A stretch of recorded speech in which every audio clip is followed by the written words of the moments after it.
प्रिय मित्रों, आज हम आपको नोएडा के एक नए बेहद लोकप्रिय पार्क वेद वन पार्क में ले चलते हैं।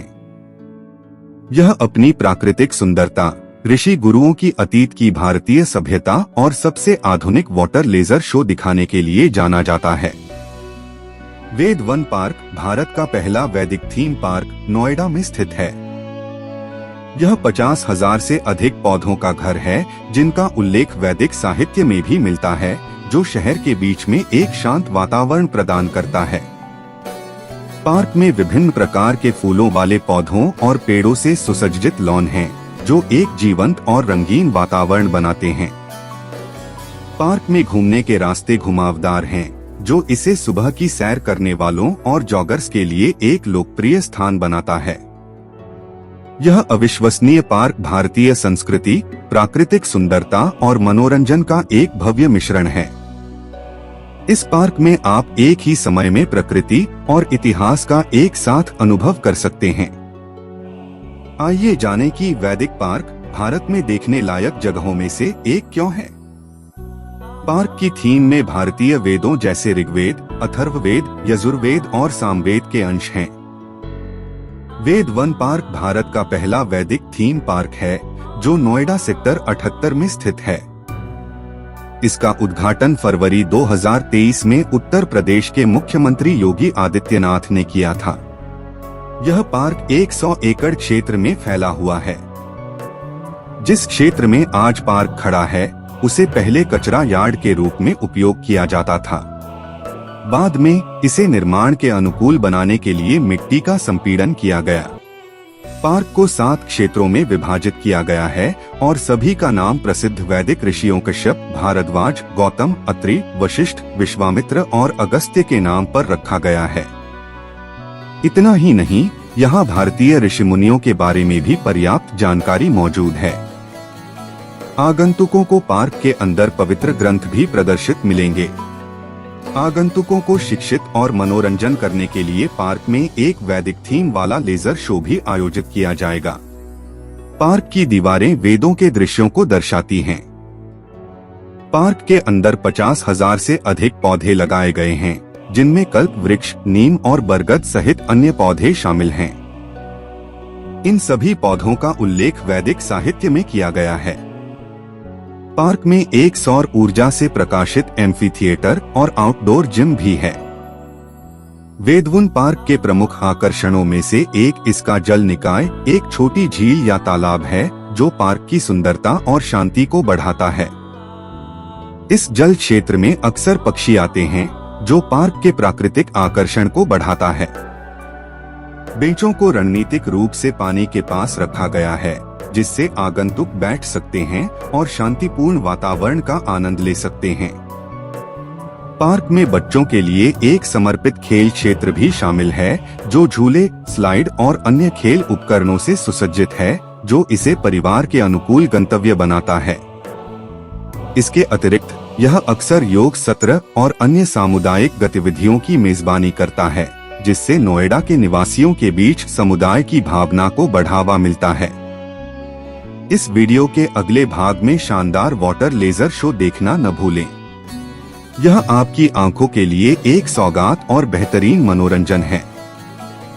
वेदवन पार्क, जो नोएडा, भारत के हरे भरे और शांतिपूर्ण पर्यावरण में स्थित है, एक ऐसा स्थान है जो प्रकृति प्रेमियों और शांति की तलाश में आने वाले लोगों के लिए एक स्वर्ग है। यह पार्क नोएडा के सेक्टर 78 में स्थित है और इसे स्थानीय नगर निगम द्वारा विकसित किया गया है। वेद वन पार्क का मुख्य आकर्षण इसकी विशाल हरियाली, विभिन्न प्रकार के पेड़ पौधे और खूबसूरत फूलों की विविधता है। पार्क का डिजाइन और लेआउट ऐसा है कि यह आगंतुकों को प्रकृति के साथ गहरा संबंध महसूस कराता है। इसके विशाल क्षेत्रफल में विभिन्न प्रकार के फूलों के बगीचे, सुंदर पेड़ों की कतारें और विस्तृत हरी घास के मैदान शामिल हैं। यहाँ की हरियाली और प्राकृतिक सौंदर्य आगंतुकों को एक शांतिपूर्ण और आरामदायक माहौल प्रदान करते हैं। वेद वन पार्क न सिर्फ पर्यटकों के लिए, बल्कि स्थानीय निवासियों के लिए भी एक लोकप्रिय स्थान है। यहाँ के जॉगिंग ट्रैक्स, योगा केंद्र और ध्यान के लिए शांत कोने स्वास्थ्य और फिटनेस के प्रति जागरूक लोगों के लिए आदर्श हैं। इसके अलावा पार्क में बच्चों के लिए खेल क्षेत्र और पिकनिक स्पॉट भी हैं, जो यहां आने वाले परिवारों के लिए एक आकर्षण का केंद्र हैं। पर्यावरण के प्रति सजगता को बढ़ावा देते हुए वेद वन पार्क में कई प्रकार के पारिस्थितिकी अनुकूल प्रयास किए गए हैं। यहाँ की जल संरक्षण प्रणाली, कचरा प्रबंधन विधि और सौर ऊर्जा का उपयोग इसके प्रमुख उदाहरण हैं। इस पार्क का प्रबंधन और रखरखाव स्थानीय प्रशासन द्वारा किया जाता है, जो इसे स्वच्छ और सुंदर बनाए रखने के लिए नियमित रूप से प्रयास करते हैं। वेद वन पार्क के माध्यम से नोएडा ने एक ऐसा स्थान विकसित किया है जो न केवल प्राकृतिक सौंदर्य का एक उदाहरण है, बल्कि यह स्थानीय समुदाय के लिए आराम और मनोरंजन का एक महत्वपूर्ण स्थान भी है। इसकी हरियाली, शांत वातावरण और पर्यावरणीय पहल इसे नोएडा के सबसे पसंदीदा पार्कों में से एक बनाते हैं। अंत में वेद वन पार्क प्रकृति के संरक्षण और मानवीय कल्याण के संगम का एक बेहतरीन उदाहरण है, जो आगंतुकों को न केवल शारीरिक बल्कि मानसिक रूप से भी लाभ पहुंचाता है। वेद वन पार्क नोएडा अपनी अद्भुत वनस्पति विविधता के लिए प्रसिद्ध है। इस पार्क में विभिन्न प्रकार के पौधे और वृक्ष लगाए गए हैं, जो न केवल इसकी सुंदरता बढ़ाते हैं, बल्कि पर्यावरणीय संतुलन और जैव विविधता को भी प्रोत्साहित करते हैं। वेद वन पार्क में विभिन्न प्रकार के फूलों के पौधे हैं, जैसे गुलाब, गेंदा, डहेलिया और कैना। ये फूल अपने रंग बिरंगे आकर्षण से पार्क को एक जीवंत रूप प्रदान करते हैं। पार्क में बरगद, पीपल और नीम जैसे बड़े छायादार वृक्ष हैं। ये वृक्ष न केवल प्राकृतिक सौंदर्य प्रदान करते हैं, बल्कि गर्मियों में शीतल छाया भी प्रदान करते हैं। पार्क में मौसम के अनुसार विभिन्न प्रकार के मौसमी पौधे भी लगाए जाते हैं, जैसे कि रजनीगंधा, चमेली और गुलमोहर। ये पौधे वर्ष के विभिन्न समयों में पार्क की सुंदरता में विविधता लाते हैं। वेद वन पार्क में तुलसी, नीम, आंवला और अश्वगंधा जैसे विभिन्न औषधीय पौधे भी हैं, जो आयुर्वेदिक महत्व के हैं और पर्यावरण के साथ साथ स्वास्थ्य के लिए भी लाभदायक हैं। पार्क में कुछ सजावटी पौधे जैसे कि बोनसाई, पाम और फर्न भी हैं, जो इसकी वास्तुकला को और अधिक आकर्षक बनाते हैं। इस प्रकार वेद वन पार्क अपने वनस्पति विविधता के साथ एक अनूठा और मनोरम अनुभव प्रदान करता है, जो प्रकृति प्रेमियों और शहरी वासियों के लिए एक आदर्श विश्राम स्थल है। इस वीडियो के अगले भाग में शानदार वाटर लेजर शो देखना न भूलें। यह आपकी आंखों के लिए एक सौगात और बेहतरीन मनोरंजन है। वेद वन पार्क नोएडा अपने शांत और प्राकृतिक वातावरण के साथ साथ विशिष्ट मूर्तियों और ध्यान केंद्रों के लिए भी प्रसिद्ध है। पार्क में विभिन्न योग मुद्राओं में मूर्तियां स्थापित की गई हैं। ये मूर्तियां धातु और पत्थर से बनी होती हैं और योग के विभिन्न आसनों को दर्शाती हैं। इन मूर्तियों के माध्यम से योग के प्रति जागरूकता और इसके महत्व को बढ़ाया जाता है। पार्क में प्राकृतिक तत्वों जैसे पेड़ों, पौधों और जीव जंतुओं की मूर्तियां भी हैं, जो प्रकृति के साथ मानव के सहजीवी संबंध को प्रदर्शित करती हैं। कुछ मूर्तियां धार्मिक और आध्यात्मिक प्रतीकों को भी दर्शाती हैं, जैसे कि बुद्ध की मूर्ति, जो शांति और ध्यान का प्रतीक है। पार्क में एक खुला ध्यान क्षेत्र है, जहां लोग प्राकृतिक वातावरण में ध्यान कर सकते हैं। यह क्षेत्र हरियाली से घिरा हुआ है और यहाँ पर शांति और सुकून का अनुभव होता है। पार्क के कुछ हिस्सों में योग और ध्यान के लिए विशेष शालाएं भी बनाई गई हैं, जहां नियमित योग कक्षाएं और ध्यान सत्र आयोजित किए जाते हैं। कुछ स्थानों पर छोटे छोटे मेडिटेशन पैविलियन भी हैं, जो व्यक्तिगत ध्यान के लिए उपयुक्त हैं। इनमें शांत वातावरण और आरामदायक बैठने की व्यवस्था होती है। इस प्रकार वेद वन पार्क न केवल प्राकृतिक सुंदरता के लिए, बल्कि अपनी अनूठी मूर्तियों और ध्यान केंद्रों के लिए भी एक आकर्षक स्थान है। यहाँ आने वाले लोगों को न केवल शारीरिक रूप से बल्कि मानसिक रूप से भी शांति और ऊर्जा का अनुभव होता है। वेद वन पार्क नोएडा का लेजर शो एक अद्भुत और मनोहारी दृश्य प्रस्तुति है, जो पार्क के आकर्षण को और भी बढ़ाती है। इस शो में निम्नलिखित विशेषताएं शामिल हैं। इस शो में उच्च क्षमता वाले लेजर प्रोजेक्टर्स का उपयोग किया जाता है जो विभिन्न रंगों और पैटर्न में प्रकाश किरणों को प्रसारित करते हैं। लेजर शो अक्सर विशिष्ट थीम पर आधारित होते हैं, जैसे कि प्राकृतिक सौंदर्य, भारतीय संस्कृति या त्योहारों के थीम्स। इससे दर्शकों को एक कहानी के माध्यम से यात्रा करने का अनुभव होता है। लेजर शो में प्रकाश की चमक और पैटर्न संगीत के साथ मिलकर एक सामंजस्यपूर्ण और आकर्षक प्रदर्शन बनाते हैं। संगीत शो की भावना को और भी गहरा बनाता है। कुछ लेजर शो दर्शकों के साथ इंटरैक्टिव होते हैं, जहां प्रकाश की किरणें दर्शकों की हरकतों के अनुसार प्रतिक्रिया दिखाती हैं। लेजर शो में अक्सर विशाल स्क्रीन पर प्रोजेक्शन होता है, जिसमें प्रकाश और रंग के विविध प्रभाव दिखाए जाते हैं। कभी कभी लेजर शो में शैक्षिक संदेश या महत्वपूर्ण सामाजिक संदेश भी शामिल किए जाते हैं, जो दर्शकों को सोचने के लिए प्रेरित करते हैं। इस प्रकार वेद वन पार्क का लेजर शो एक अद्वितीय और यादगार अनुभव प्रदान करता है, जो दर्शकों को प्रकृति और प्रौद्योगिकी के संगम का अद्भुत दृश्य प्रदान करता है। वेद वन पार्क नोएडा की डिजाइन और वास्तुकला प्रकृति, स्थानीय संस्कृति और सततता के मूल्यों को समर्थन देने वाले तत्वों पर आधारित है। यह पार्क न केवल एक मनोरम और शांतिपूर्ण स्थान प्रदान करता है, बल्कि इसकी वास्तुकला भी विशेष रूप से अनूठी है। इसके कुछ प्रमुख डिजाइन और वास्तुकला के विवरण इस प्रकार हैं।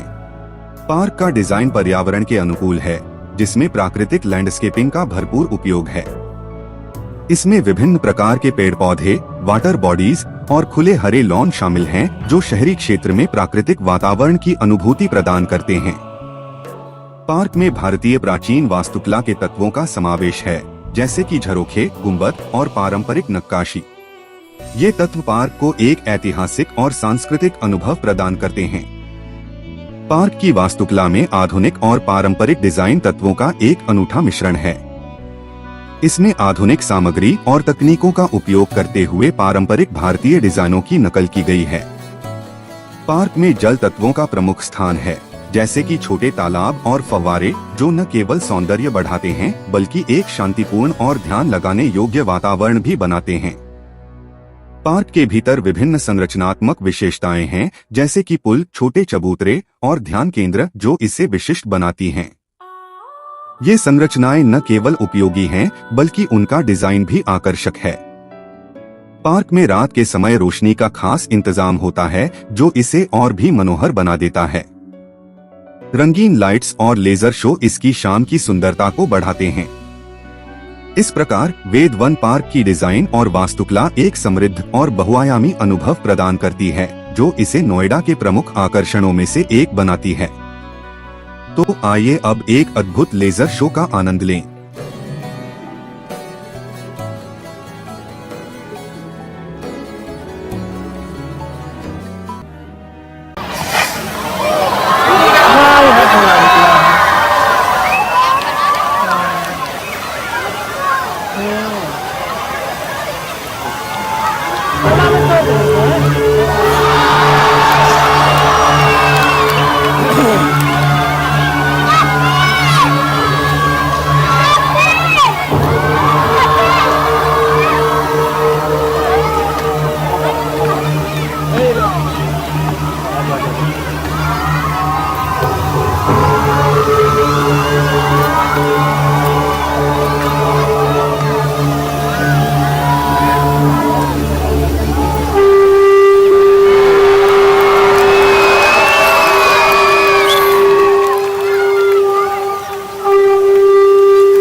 यहाँ पधारे समस्त आगंतुकों का हार्दिक स्वागत है।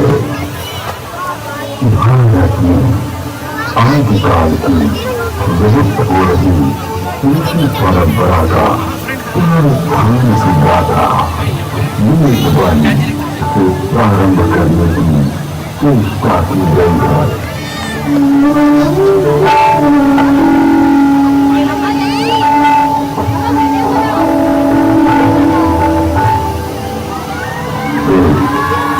परम पिता परमात्मा की सृष्टि के प्रारंभ में मानव मात्र के कल्याण के लिए अग्नि, वायु, आदित्य, अंधेरा इन चार ऋषियों के पवित्र अंतःकरण में उपयोग हुई। तत्वज्ञान की दृष्टि से वेद एक है, किंतु विषय विभाग की दृष्टि से इसे चार भागों में बांटा गया है। ऋग्वेद, यजुर्वेद, सामवेद और अथर्ववेद। ऋग्वेद में ज्ञान का विषय, यजुर्वेद में कर्म का विषय, सामवेद में उपासना का विषय और अथर्ववेद में विज्ञान का विषय है। विश्व साहित्य का प्राचीनतम ग्रंथ वेद है। मानव जाति के प्राचीनतम ग्रंथ होने के कारण उस समय की सभ्यता, संस्कृति, आचार विचार और कर्तव्य आदि को जानने का स्रोत वेद है। भारतीय दर्शन, साहित्य, लोक कला, संगीत, ज्योतिष, ज्ञान विज्ञान वेदों में है। वस्तुतः वेद संसार के समस्त पदार्थों का बोध कराते हैं। वेद के भाष्यकार आचार्य कहते हैं, इष्ट की प्राप्ति एवं अनिष्ट के परिहार के अलौकिक उपाय को बतलाने वाले ग्रंथ वेद सबके द्वारा पूजनीय और यजुर्वेद, सामवेद और अथर्ववेद प्रकट हुए। ऋग्वेद की मंत्र दृष्टा ऋषि कहते हैं, तस्मात् विद्यातस्य वरुतालिका पूर्वाणि जग्ये हिंगांसि यज्ञे तस्मात् यजस्य मा विजायते। ऋग्वेद जिसके द्वारा विभिन्न देवताओं की स्तुति की जाती उसे ऋग कहते हैं। ऋग्वेद सूर्य अन्य इस प्रकार की विद्याओं के संग्रह का नाम ऋग्वेद है। ऋग्वेद विश्व साहित्य का प्राचीनतम ग्रंथ है। ऋग्वेद में 10 मंडलों में 1028 सूक्त में 10,600 मंत्र हैं।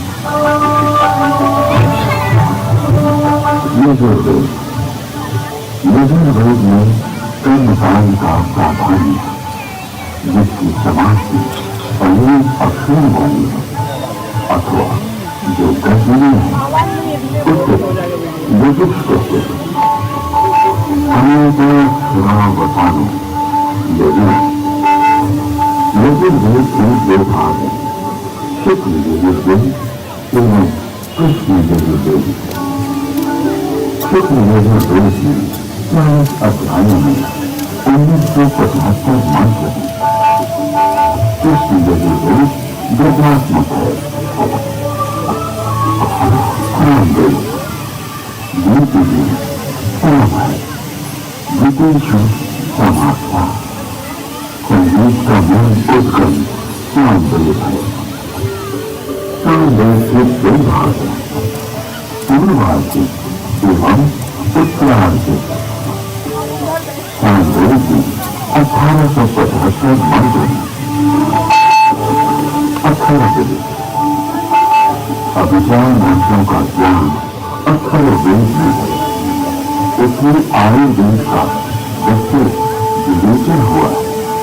इसकी चाणक शाखा में 20 कांडों में 530 सूक्तों में 6000 मंत्र हैं।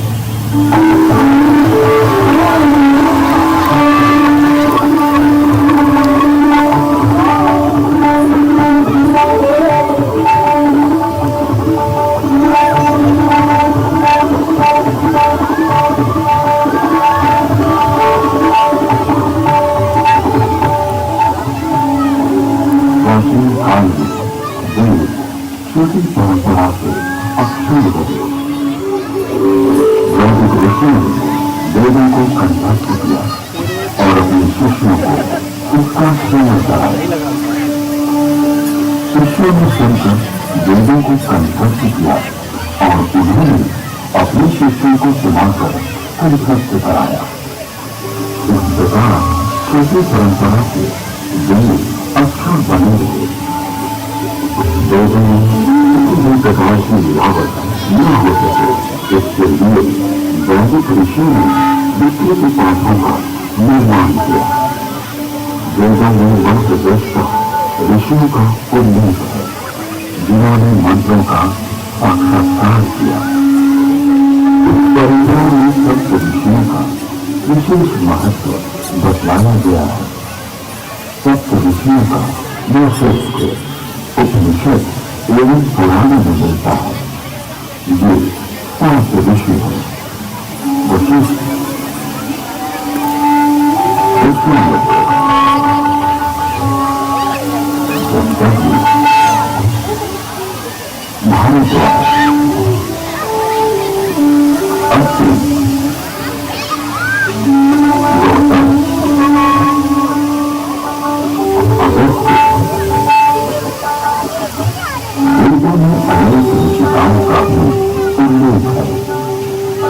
इन ऋषियों की परंपरा का अनुपालन करने वाले ऋषियों ने भी इन्हीं नामों को धारण किया।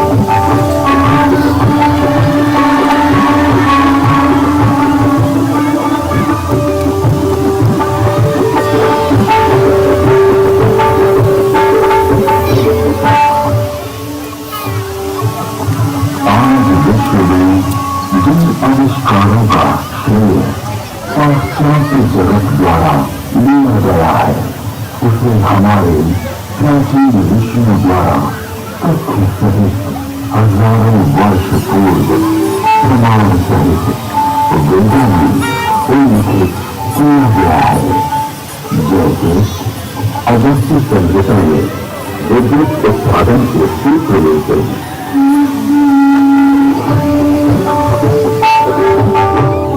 एक मिट्टी का पात्र ले, उसमें ताम्र पत्रिका, कॉपर से डालें तथा शुद्ध मेवा कॉपर सल्फेट डालें। तो बीच में मेरी कांच पानी से 10 लगाएं। ऊपर 12 मर्क्यूरी तथा 10 लौह डालें। इस चारों को मिलाएंगे तो उससे मिट्टी वरण शक्ति इलेक्ट्रिसिटी का उदय होगा। अगस्त्य संहिता में विद्युत का उपयोग इलेक्ट्रोप्लेटिंग के लिए करने का भी विवरण मिलता है।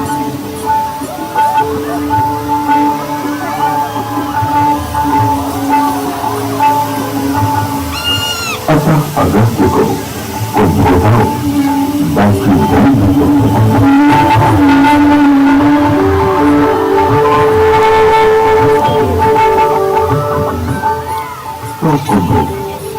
उपरोक्त प्रकार से बनी तथा श्रृंखला बदलकर प्राणवायु, ऑक्सीजन तथा उड़ान वायु हाइड्रोजन में परिवर्तित हो गए।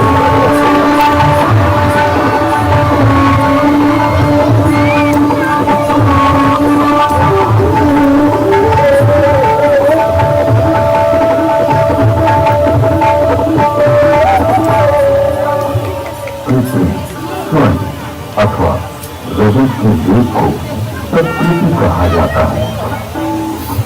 लोहे के पात्र में सुषुप्त जल तेजाब का धूम, उसका सानिध्य पाते ही नमक खान सोने या चांदी का नलक ताम्र को स्वर्ण या रजत में ढक लेता है। स्वर्ण से मित्र उस ताम्र को शास्त्रुंग अथवा सूर्य कहा जाता है। विद्युत आधुनिक नौका चलन और विद्युत वहन, संदेश वहन आदि के लिए जो अनेक बारिश तारों की बनी मोटी केबल या डोर बनती है, ऐसी काफी कामगिरी बनती है जिसे राज्य कहते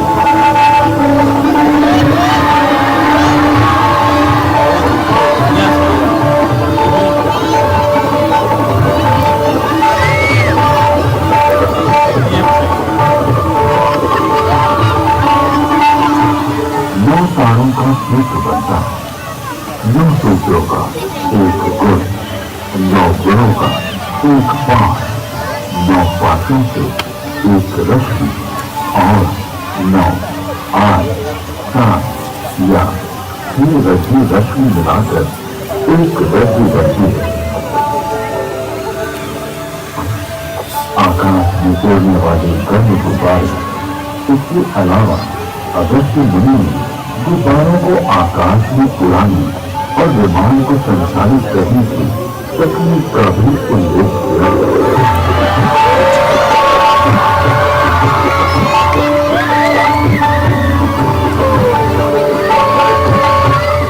उड़ान वाले हाइड्रोजन को वायु प्रतिबंधक वस्तु में रोका जाए तो यह विमान विज्ञान में काम आता है, यानी वस्तु में हाइड्रोजन पक्का बांध दिया जाए तो उसमें आकाश में उड़ा जा सकता है।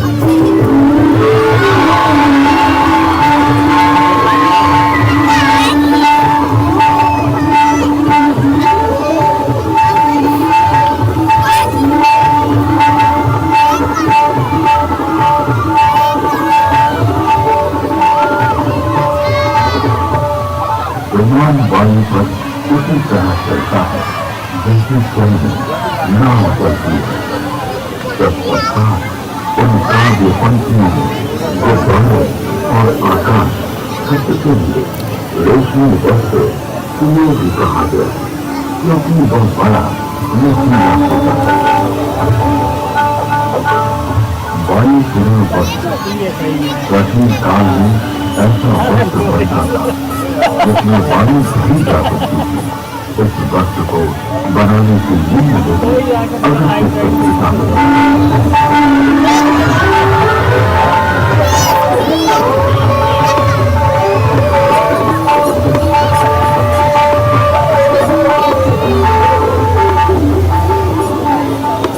पृथ्वी का सूर्य की परिक्रमा करने का वर्णन ऋग्वेद, यजुर्वेद और अथर्ववेद के मंत्रों में मिलता है।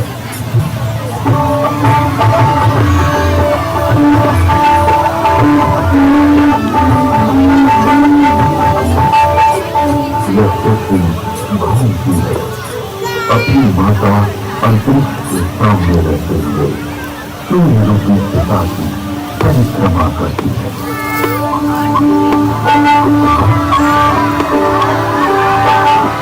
पृथ्वी, चंद्र, सूर्य, शिखा की प्रदक्षिणा करती है।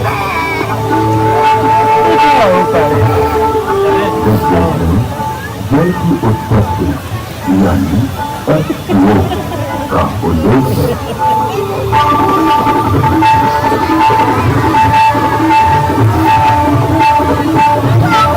प्राप्ति के लिए मैं पवित्र ऊर्जा, एनर्जी, वायु मित्र, ऑक्सीजन और दोषों को नष्ट करने वाले बोरोन, हाइड्रोजन को यहाँ करता हूँ।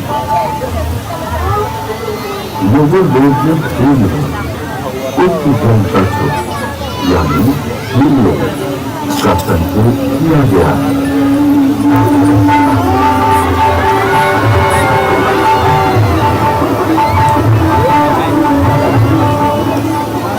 शक्ति से युक्त हाइड्रोजन जो कि हीलियम के रूप में है, सूर्य में है। सूर्य के चारों ओर गैसों के समूह का उल्लेख ऋग्वेद में है।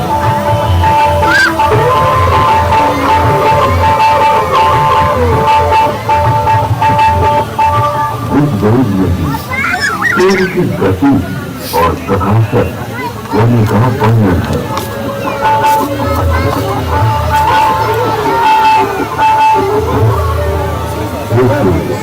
तो ऐसे वेद है जो कि मनुष्य के ज्ञान से बाहर है। सबको दिखाई देता हुआ सदा चलता रहता है। विश्व के प्रथम वैज्ञानिक अथर्वा ऋषि के अनेक आविष्कार का उल्लेख वेद में प्राप्त होता है। एक वृक्ष आदि से अग्नि,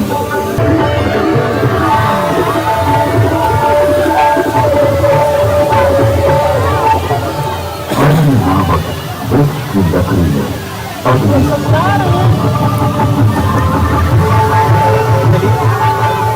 दो पत्थरों की रगड़ से भी अग्नि उत्पन्न होती है।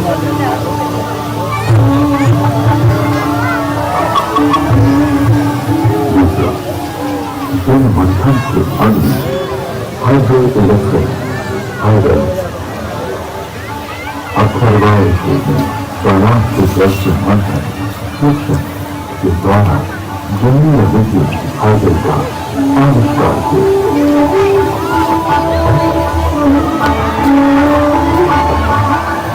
तीसरा, भूग्रह में अग्नि, मनुष्य अग्नि,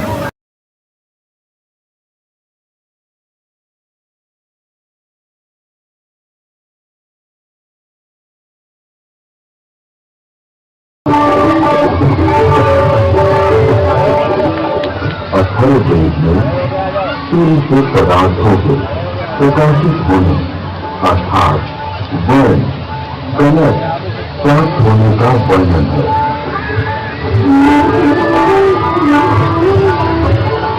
ऋग्वेद में सौर ऊर्जा का स्पष्ट उल्लेख प्राप्त होता है। इसके आविष्कारक वशिष्ठ एवं भारद्वाज बतलाए गए।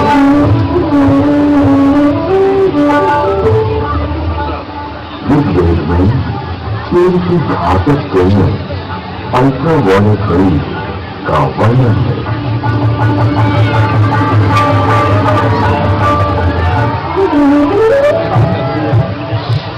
ऋग्वेद और अथर्ववेद में ओजोन परत यानी ओजोन लेयर का वर्णन है।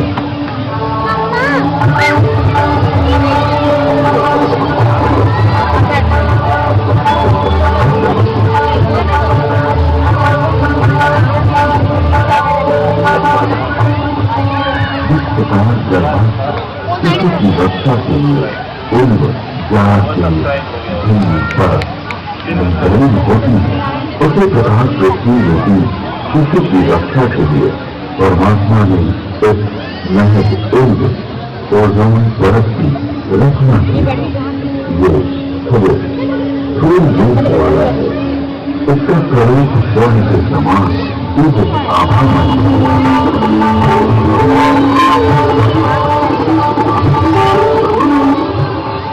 ऋग्वेद में पृथ्वी का अपनी धूरी पर घूमना बतलाया गया है।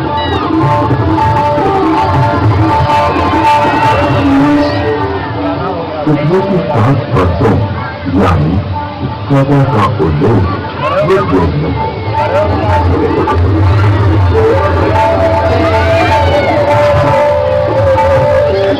वेदों में पर्यावरण के संघटक तत्वों का निरूपण अनेक स्थानों पर किया गया।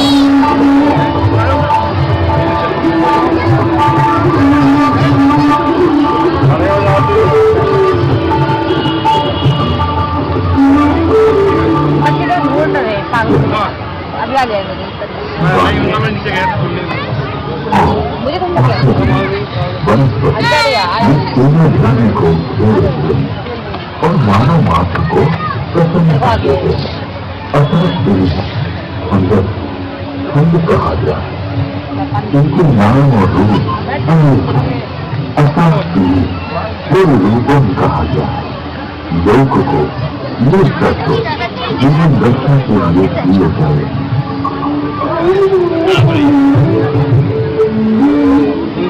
यजुर्वेद में ये स्पष्ट रूप से कहा गया है कि योग का ज्ञान सभी के लिए है।